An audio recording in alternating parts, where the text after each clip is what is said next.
We think, we sometimes we're limited. We limit ourselves by thinking, this is the outcome I'm looking for, I desire. Yeah. So it has to look this way. But in fact, what's available is this. And we just don't know it. And sometimes we'll look back and say, wow, I wanted this, but I got so much more. And I got this, but I actually got more. And that thing that I wanted was just like a side effect of the whole big. That's taking away our limited minds and focusing on just one piece of this beautiful, amazing experience of life. Do you think that's what life's about? Experience? Yeah. Absolutely.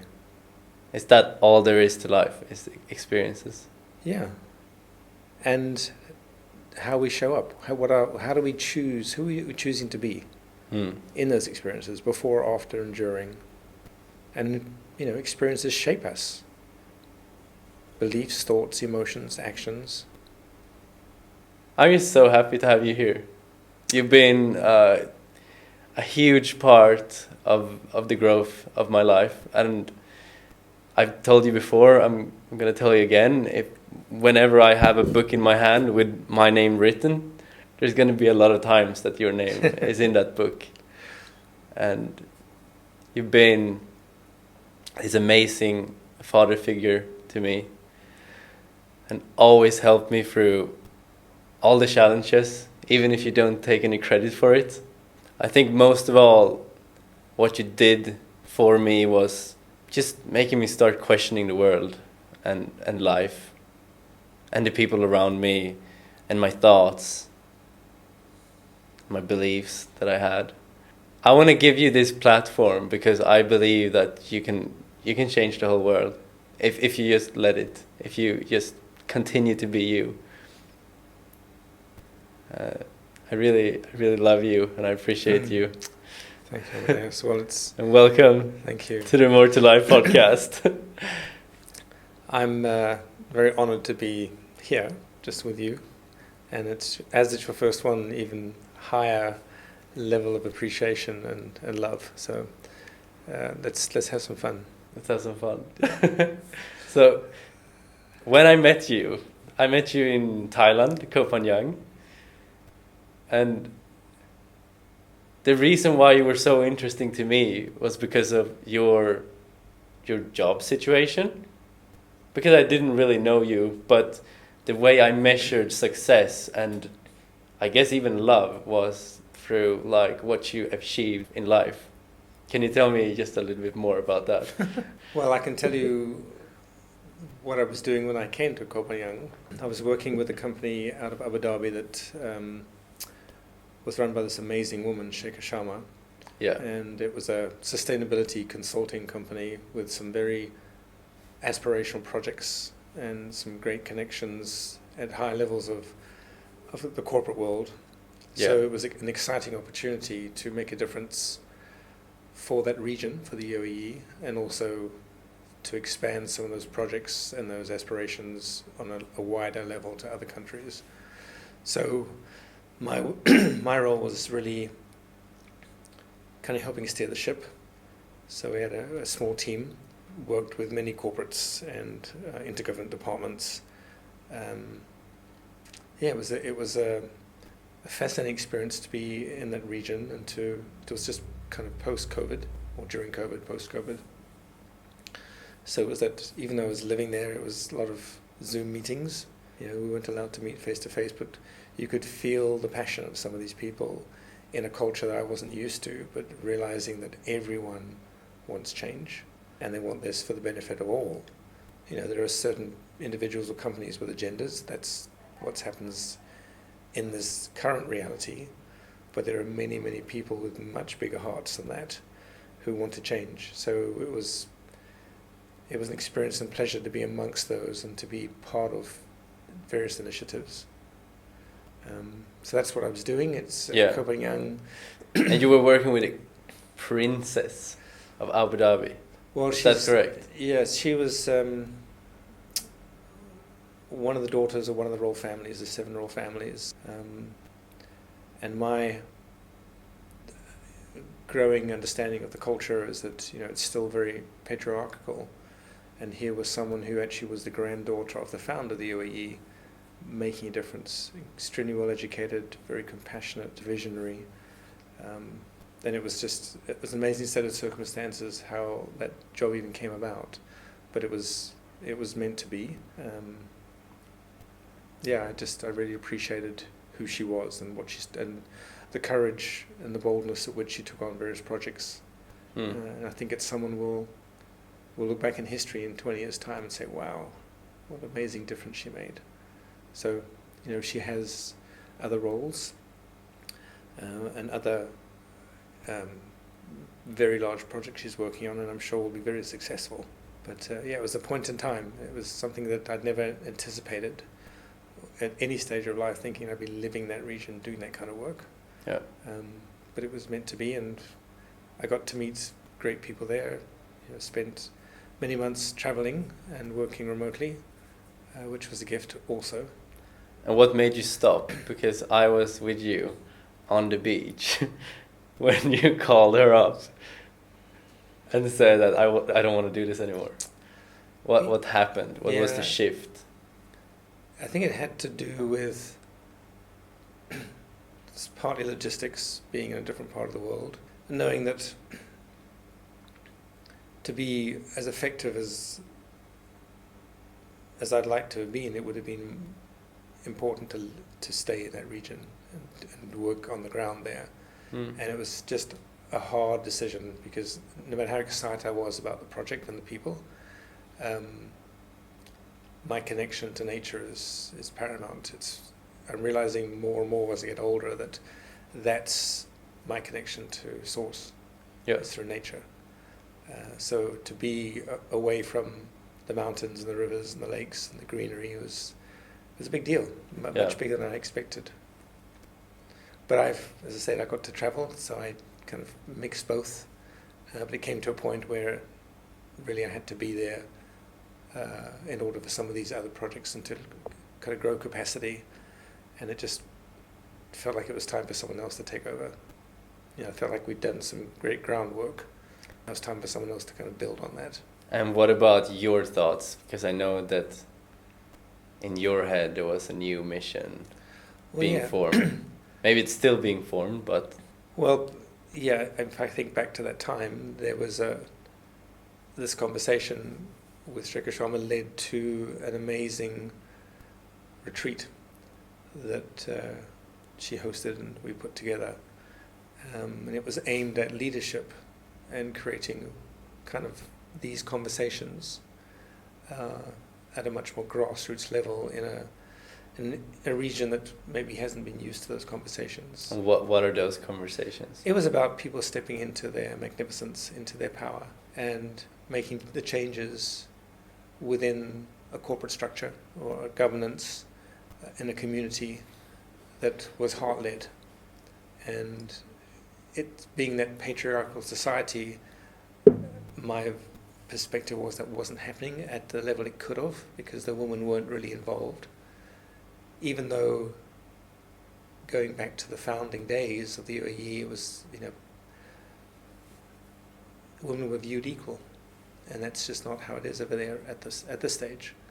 So for a group of women to come together with such power and such passion and such clarity, and they kind of really supported each other. And the vision was to have these type of events not just in close proximity, whether it's Saudi or Kuwait or other Middle Eastern countries, but also globally.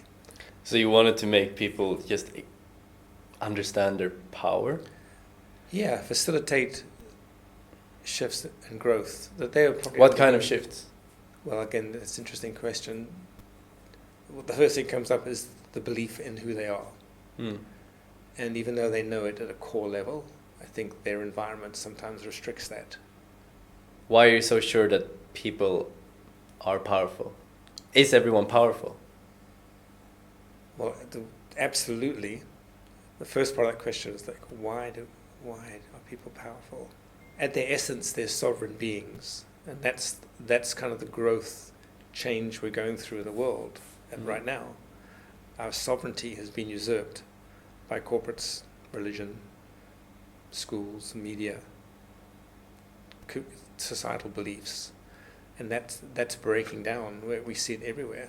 So we are immensely powerful. We've just forgotten, and that was the kind of precursor to coming back in this form. We come back with no memory. As we're growing, there are memories. We remember past lives, remember past instances, remember karma, pain. We have flashbacks sometimes, but where we're going, that powerful essence of who we are is just expanding, and it comes from our hearts. It's not our mental capacity to figure out a problem or to gain this or to have that. It's about who are you being in your complete essence. What's your mission? What is it you're passionate about? What's your gift you're bringing here?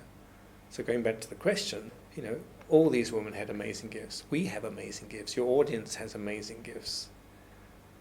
Are you willing to step up and be magnificent? That's the work that I feel I've been drawn to. I feel like that's the work you're absolutely drawn to. Yeah.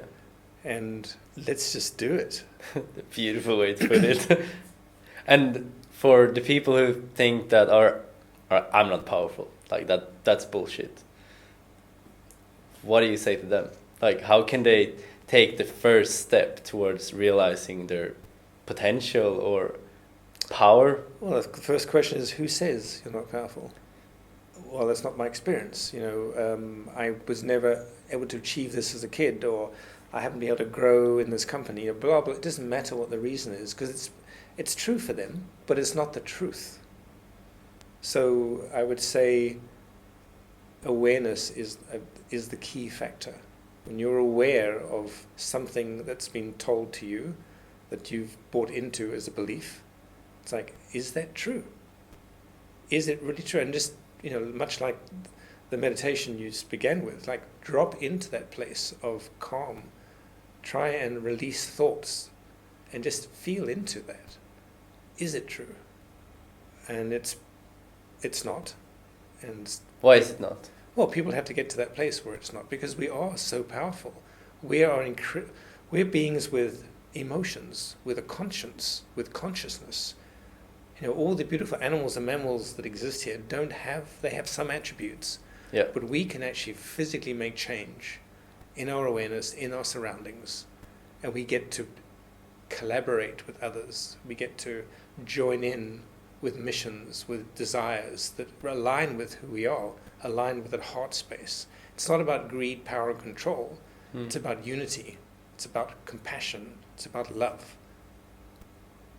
And as we grow from what's commonly called the third density, 3D world, where it's about control and gain and having this and having that, and I'll step over this person to get to that. That's just the next step. What we are considering fifth density, 5D, is that unity state, that consciousness.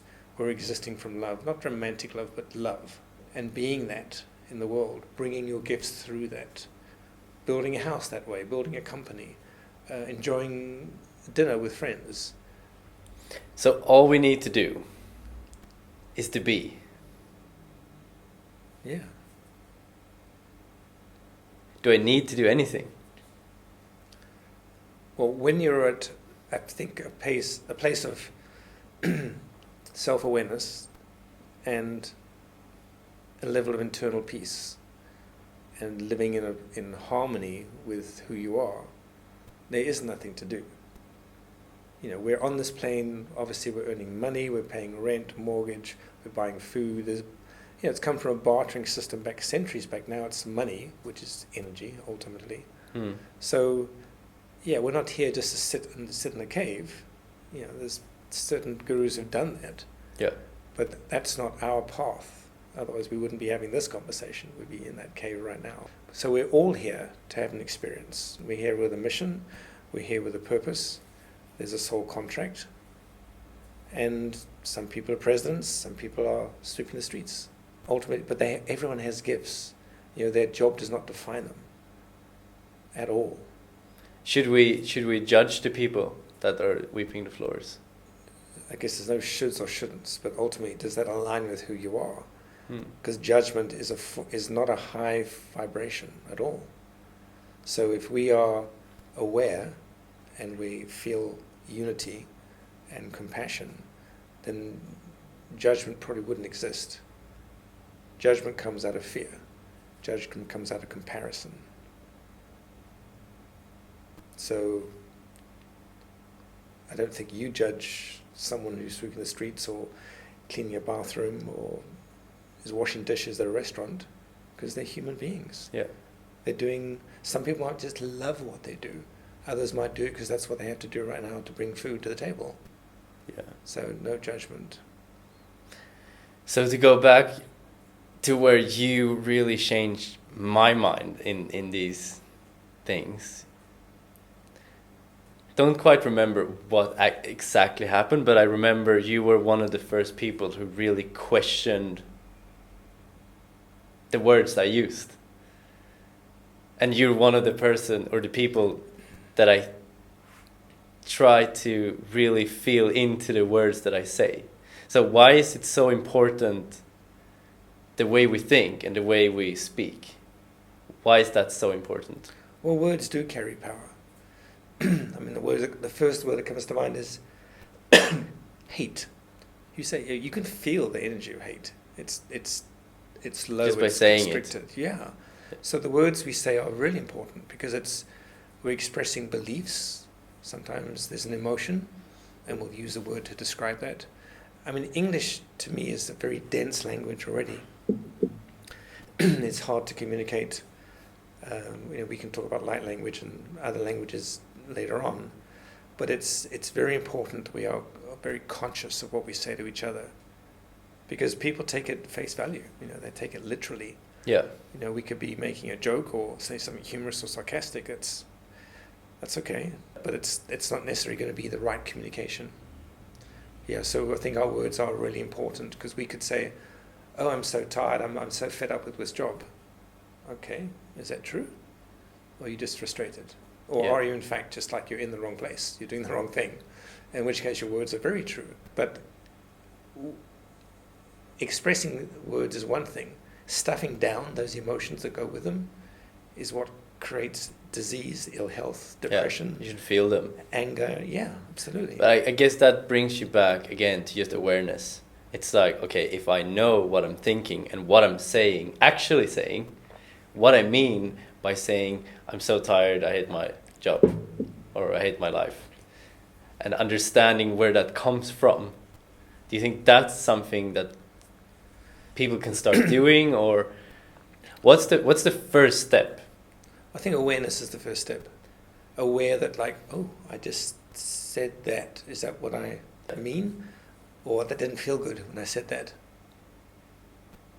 Amadeus, I'm really angry at you, blah, blah, blah. Am I? Or is this something you've done that's confronting to me?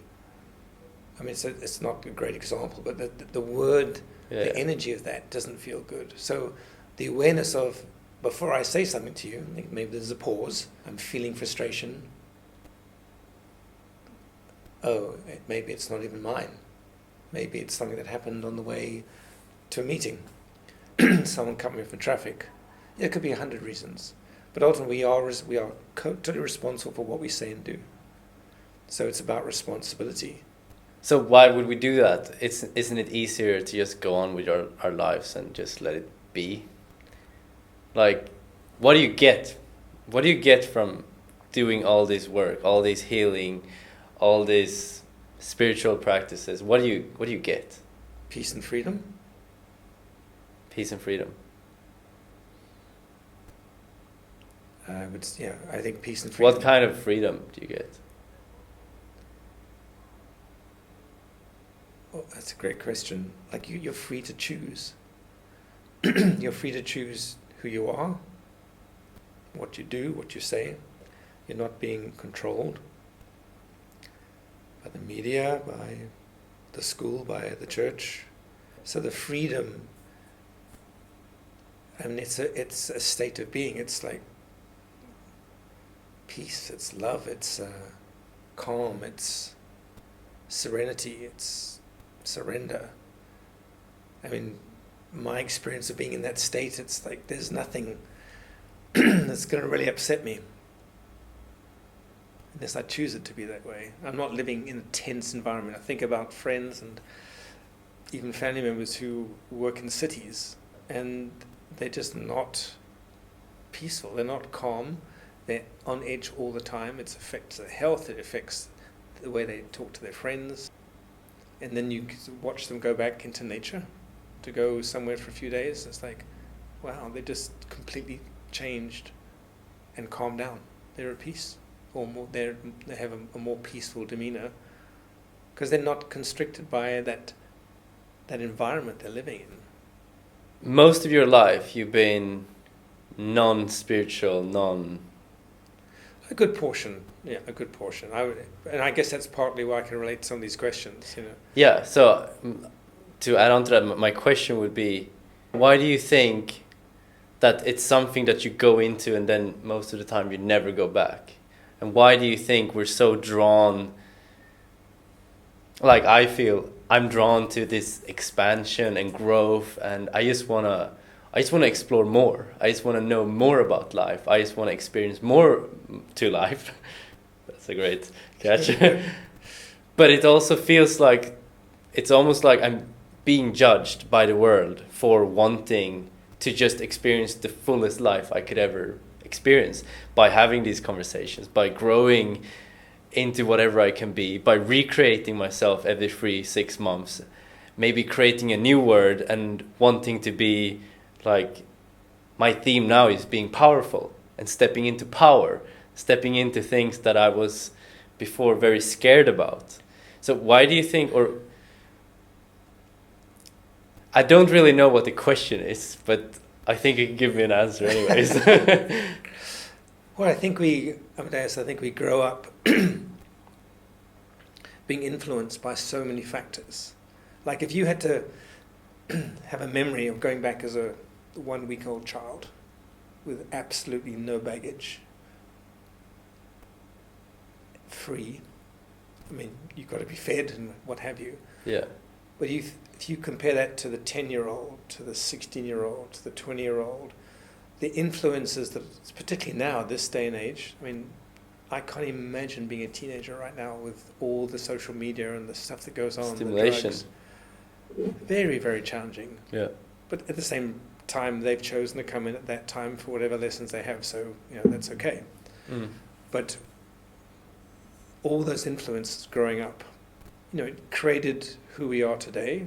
Our choices, our awareness, our reaction, our choices about what we do stem from a lifetime of experience. But try and answer the non-question, we are influenced, not so much in a positive way, by our surroundings, by what they tell you to be taught at school, what the government tells you around certain rules and regulations. Stop at the stop street, don't go through the red light.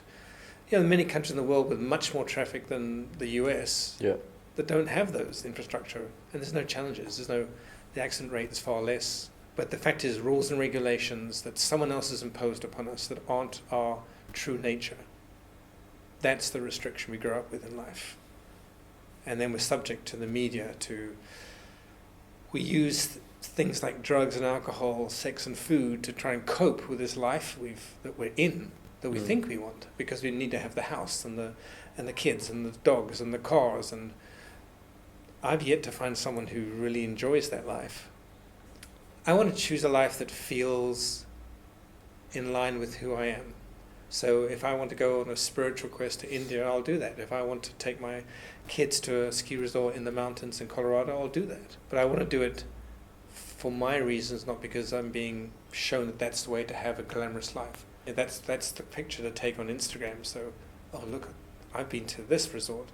That's, if people want to do that, I have no problem. That's their choice.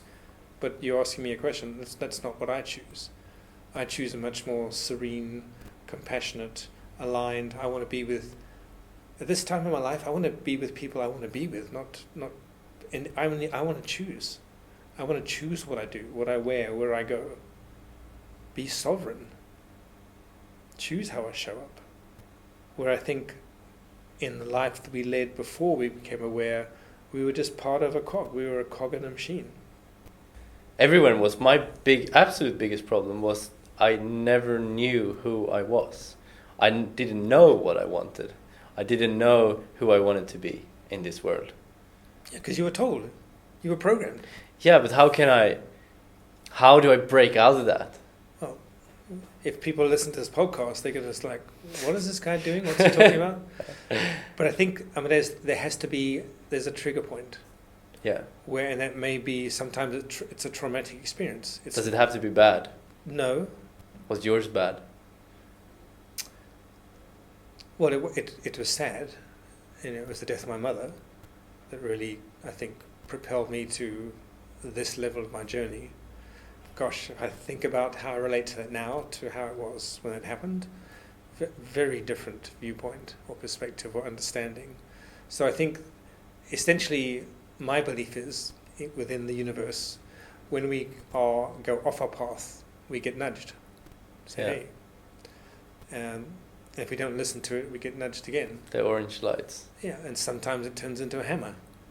Yeah. And sometimes it's traumatic.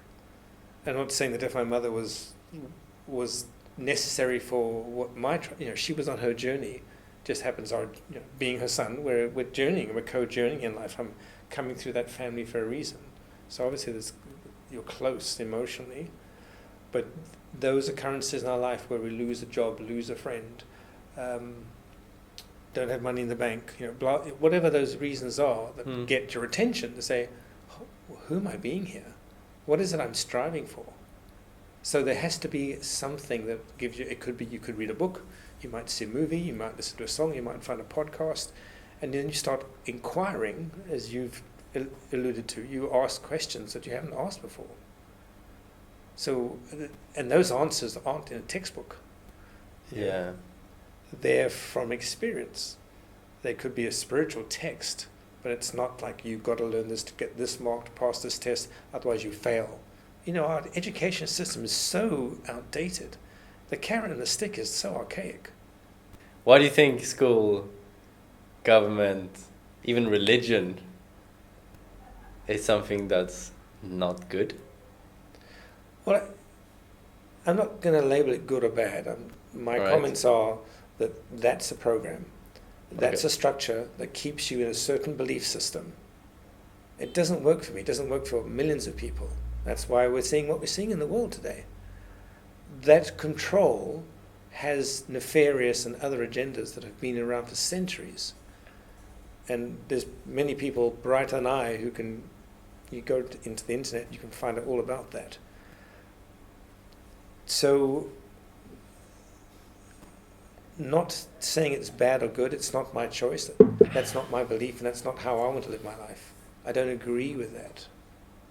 So I seek out relationships, companies, products, food that's not related to that.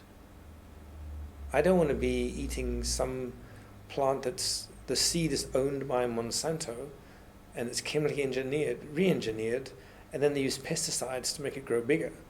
I want to support the local farmer as long as he can get his seeds elsewhere. But I'm saying it's just a small example of control in the world. You can go through conspiracy, you can go through all the oil companies and see what kind of technology that they've bought and stuck away or destroyed to further their means or their profits on an energy system that, 100 years ago we had electric cars, 100 years ago. And do you think this control is getting worse and worse with technology? Well, I believe it's changing.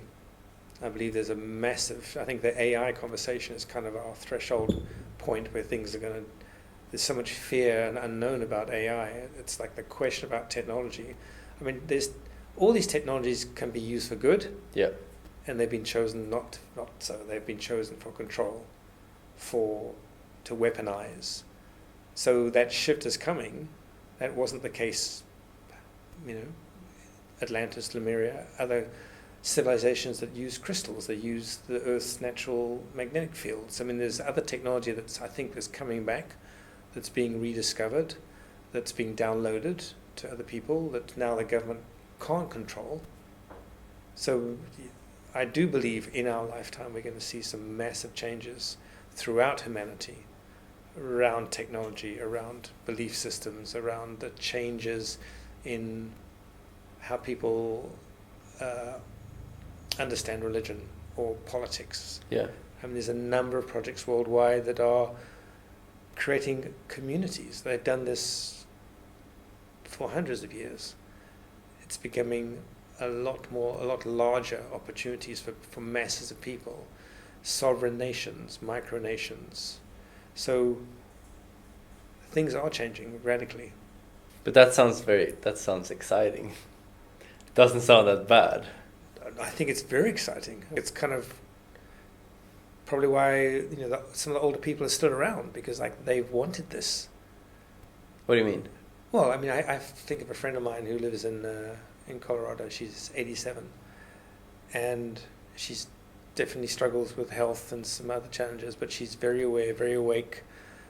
Been seeing angels since she was probably 14 years old, and says, "I'm so glad I'm still alive. I'm going to see these changes that I've dreamt about." Cool. Who knows how many other lifetimes she's been here, what she's done, but they're excited about what's coming, because it's what we wanted. It's us stepping into who we are on a massive scale. And do you think it is happening? People are doing that? I think the fact we're having this conversation, and the people we know, just personally, it's happening. I see it more and more. People are reaching out to me. I think the work you're doing, Amadeus, and I've said this to you before, you are here as a voice.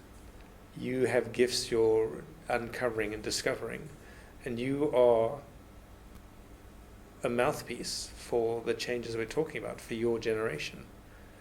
And you've understood that at a young age or younger age. So yeah, it's happening. And we see kids today whose levels of consciousness are way beyond what we might attain. Yeah. And they just come into the world like that. But they've had to be shown the way by us and those before us from a level of consciousness. And yeah, it's changing. It's so exciting. Cool. In fact, I would say there is no time to waste. Like every day we don't step up to who we are, we're wasting that talent, that gift. So like, let's get on with it. Do you think time is running out?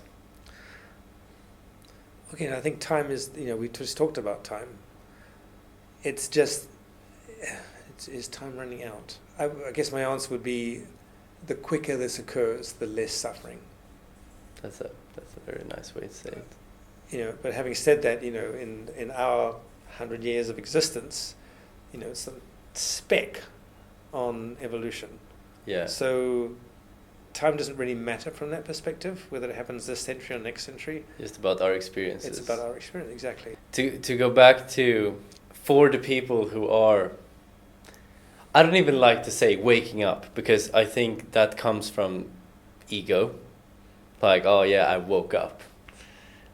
But for the people who get more interested in being open to whatever could be, or all the possibilities about life, and then seeing, that could be spiritual or religion, or just thinking that, oh yeah, maybe I will try praying, I will try manifesting, I will try just being open. How do these people deal? This is a question from me too. It's like, how do we deal with the people around us supporting the absolute opposite of what we're trying and wanting to be? So you just said you didn't really want to use the word awake or wake up. Yeah, that's just a term that's been used. You could use open-hearted, you can use awareness, so the word doesn't matter. So for us not to get to what words that are on, that's just the term that people can relate to it, because they understand, well, to some degree what it might mean. But the open-heartedness, people, you just, the second part is about people who aren't where you are, or where we are in terms of their beliefs. How do we navigate through our lives or life with those people? And they could be, I don't know, I don't want to even profile something, but let me just think of the right way to say this. We all vibrate at a particular frequency, and maybe the physical belief of that is how it feels when you're on a high. You've just been on a date, you got your first puppy, you're at the beach, it's excitement. You can feel it in your heart. It feels good. As opposed to your car gets a flat tire, it's raining outside. There's a different sense of feeling. So the feelings, like I would equate feelings with vibration. So emotions. Yeah, sure. I mean, there's, when I talk about definition of emotion is different than what we're talking about vibration. But if you want to use emotion, you have a high emotion from your girlfriend or a good friend, or you got a raise at your job. It feels good. You're kind of feeling on a high. Yeah. That's the word we use. It's a high feeling of being ecstatic, but that's a vibration we carry, as opposed to had a rough day, you're dragging your feet, your house got broken into. I'm using extreme examples, but yeah, a simple example is you're sitting in the car to work, which you do every day, and it's about how you feel while you're on the way to your work. Yeah. That's going to determine probably the rest of your day. It's like if you're already feeling in the car, I'm tired, I don't want to do this, I hate this, it's probably going to be a pretty tough day. So you're carrying a lower frequency there. Yeah. A lower vibration. So, and I know we've talked about this many times, when we meet people or work with people or friends, this is use example of friends, who may not be on the same spiritual journey you're on. They have their own version of that. And we all know, I sense, you sense, when there's a kind of disparate energy. And you can talk about something with excitement, they look at you saying, well, I don't feel that, I don't understand what you're saying, not my truth. Nothing wrong with that. But there's a different level of vibration. They're at a different frequency. So ultimately what happens in relationships, whether it's spouse, friends, business partners, employees, eventually this will go on if they're not growing. If people aren't growing, once you're doing this, there's always conversation because it's juicy to get other perspectives. Yeah. But when you have a very disparate view of the world and your energies are different places, those people literally just don't show up in your life anymore. And you don't seek them out because that's not what you're vibrating. And what about if those people are family? I don't think it makes a difference, Amadeus. The fact is, your family, there's a great example. Family is everything. Families need to stay together. Blood is thicker than water. All these conditional sayings, like, of course, not of course, but most people love their family because you've grown up with them. But you've come in as this being. You haven't come in as part of them. You're a sovereign. You're individual. So if families, and this happens frequently, and I look at examples in my own situation where I've had family members or relationships in a family that we're on very different planes, and we're no longer together as a result of that. Not that she's a good or a bad person, but ultimately we're just not looking at life in the same way. Yeah, and that's okay. I think that's perfect. Because it doesn't matter if they're family or it's the guy next door. They're human beings. We're all the same. Which brings us back to judgment. We don't have to judge their truth. No, I think with I'm just going to go a bit further with families. I think people end up putting up with families. I mean, there's so many stories about we get together for this celebration, but we don't see each other the rest of the year. So why must it be on Christmas Day that everyone's happy in a family, or Thanksgiving, or another spiritual holiday, but it's not the case throughout the rest of the year?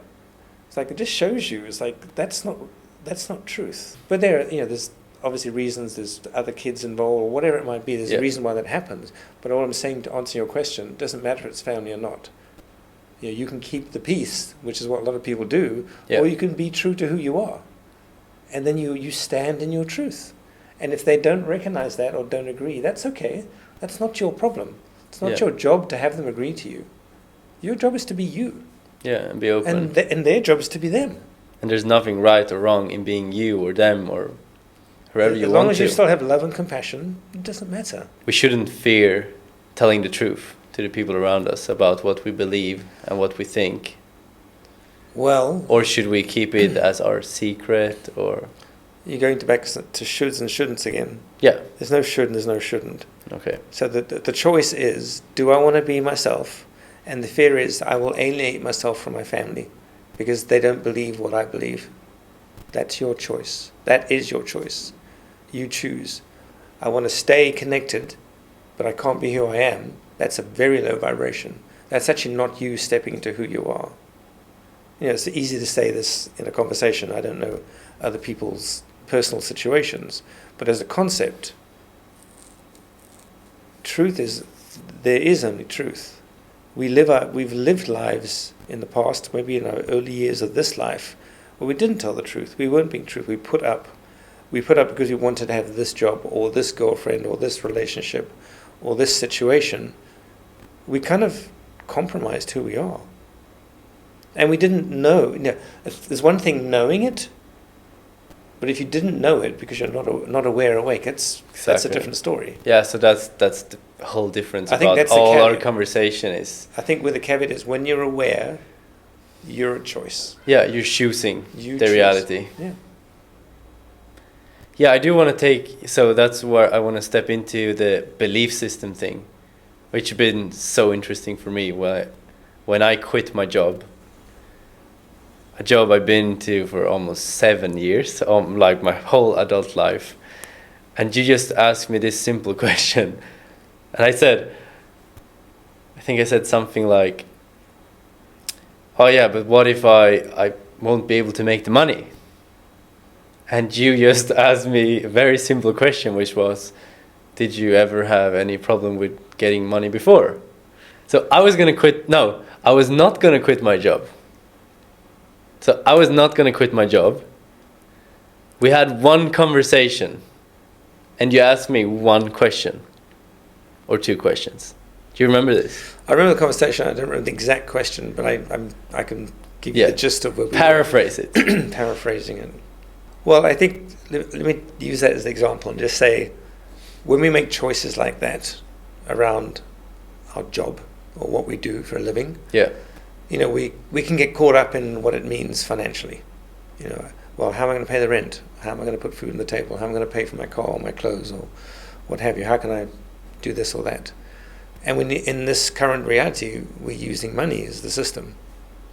So the question to me is always, there's two things. Are you doing what excites you and that you're passionate about? It could be yes or no. If you're not, why not? What are you choosing above that? Now we're kind of going off a bit from your direction. No, it's good. Let me answer it as someone else. Yeah. All right, I'm choosing it because I need money. Okay. I'm not here for work. I just want to make money to survive, to feed my kids, to feed my wife. And there's nothing wrong with that. Again, there's no good or bad. There's no judgment.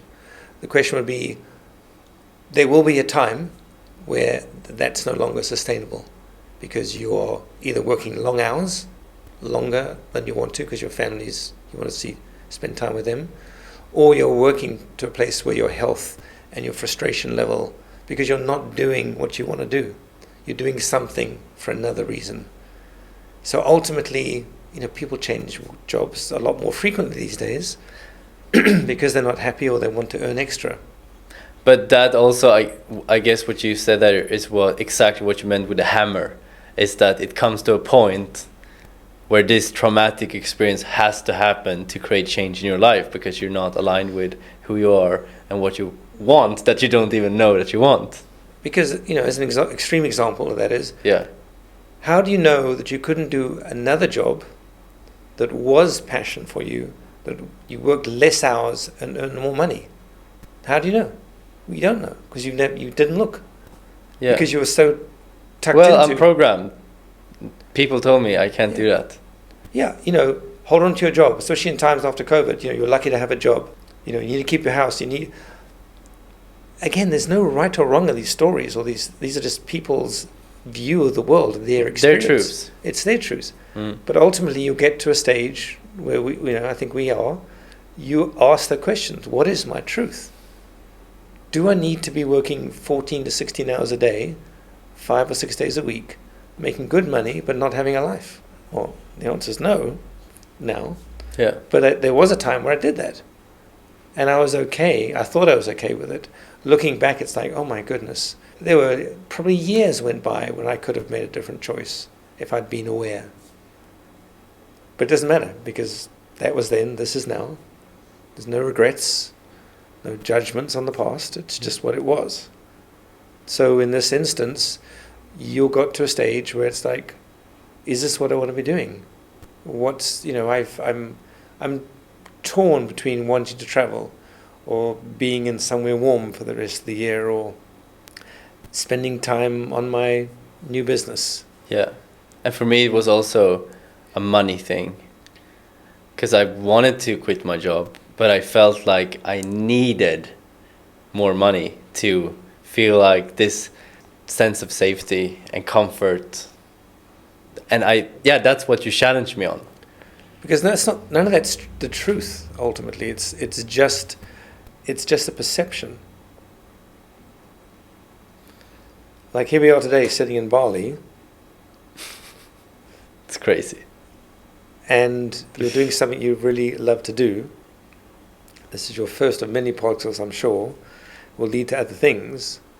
And you're living a life that feels passionate and joyful and fun. I mean, you can't put a price on that. You can't buy that. Yeah. Because it's heartfelt. But what you can do from this place is create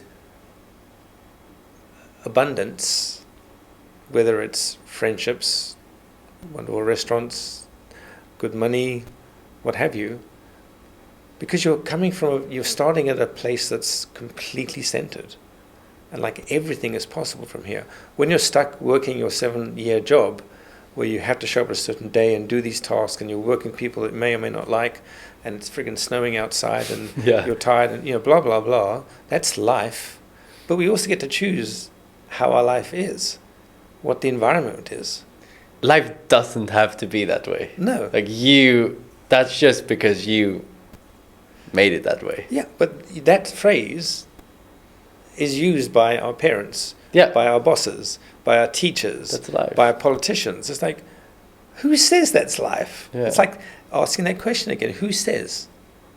And I say there's more to life.